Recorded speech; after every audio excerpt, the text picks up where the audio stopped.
Hello friends, welcome back to unseen blogs. నేను ఈరోజు వచ్చేసి వంకాయ బజ్జీ చేస్తున్నాను, అంటే వంకాయ పచ్చడి అండి. వంకాయ పచ్చడి చేస్తున్నాను. పచ్చడికి కావాల్సినవి వంకాయలు, పచ్చిమిర్చి, టమాటో, ఉల్లిగడ్డ అండ్ ఎల్లిపాయ, తగినంత ఉప్పు అండ్ పసుపు. ఆ తర్వాత ఈ వంకాయల్ని మనం ఇలా పొయ్యి మీద కాల్ చేసుకోవాలండి. చూడండి, నేను ఇప్పుడు కాల్స్తున్నాను. ఇలా కాల్ చేసిన తర్వాత దీని మీద పొట్టు రిమూవ్ చేయాలండి. అండ్ ఉల్లిగడ్డ అన్నీ ఇలా పొయ్యి మీద కాల్ చేసామండి. అన్నిటిని రిమూవ్ చేయాలి, పెట్టుకోవాలి. ఉప్పు తగినంత.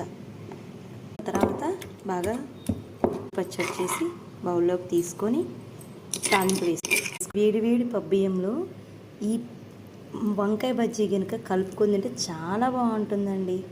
సో సూపర్ ఉంటుందండి. అలానే మనం రైస్లో కూడా కలుపుకోవచ్చు. చాలా అంటే చాలా బాగుంటుంది. ట్రై చేయండి ఫ్రెండ్స్.